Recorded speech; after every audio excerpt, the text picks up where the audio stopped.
I'm at home, getting ready to go to work. This TV's loud. I got my Judge on. Judge Mathis is my man. But I don't have my lips on, got my makeup on, got my hair done, got my clothes on, set my little sweater that I have to wear in the building because as you can see, I got these straps and this is a razor back anyway, so I wouldn't be able to wear it even if I had the right bra on.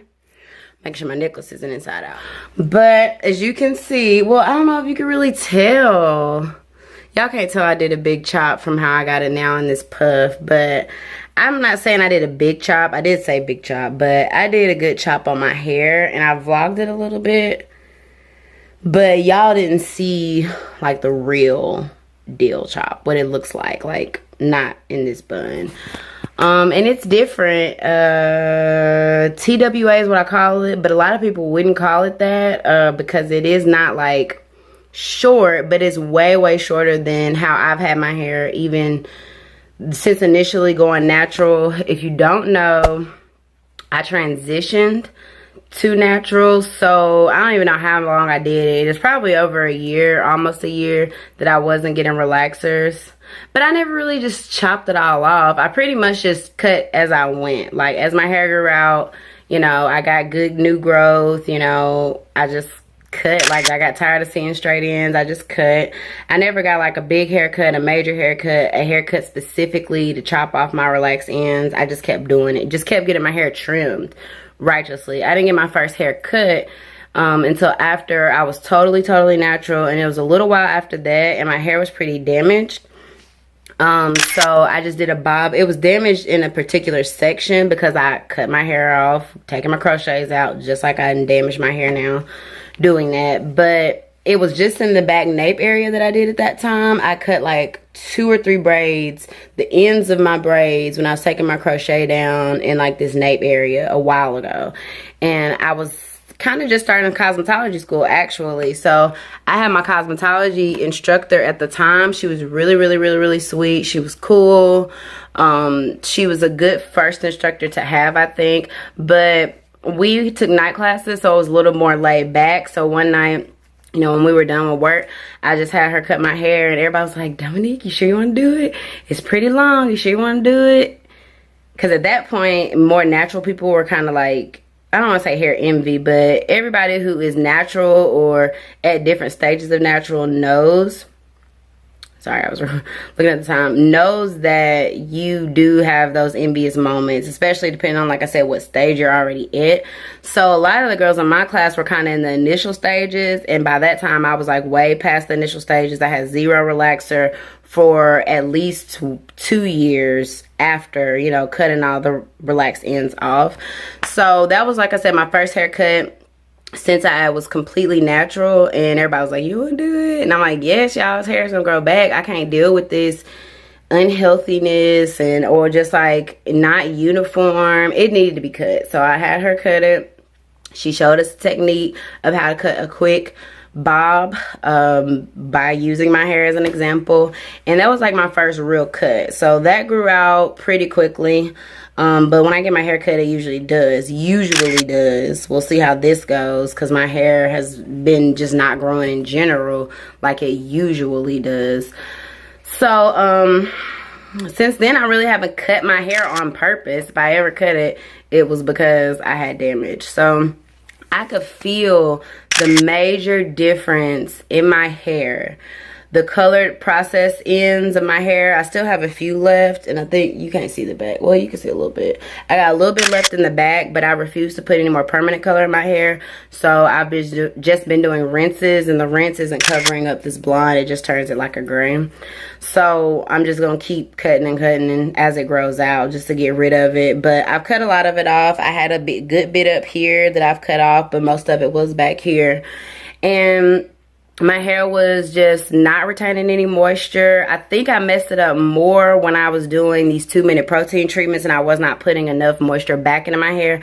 And I honestly didn't have enough moisture before I did the 2-minute protein treatments by Alpha-G.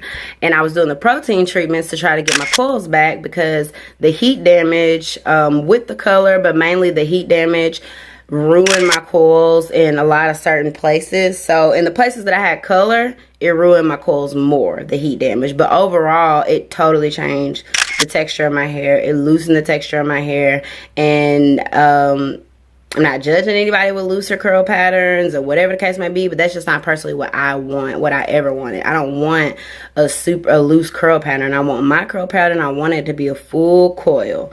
I wanted to do a full turn down my hair strand. Some people's hair is not like that. They're not born with their hair like that.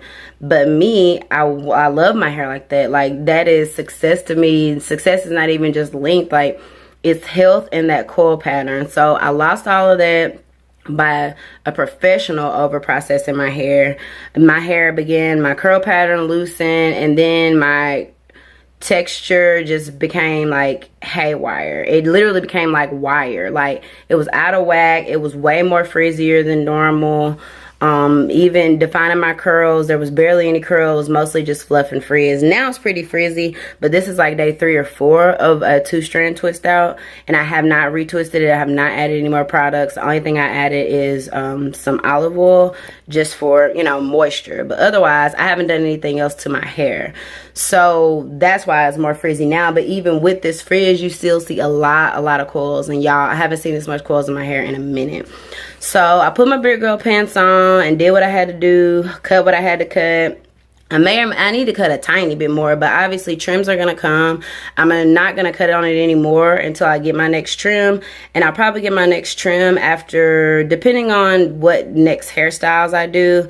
I am going to do protective styles. I plan to go to the hair store on my lunch break today, because I won't have to meet anybody to drop off the car or whatever, and get my crochet hair.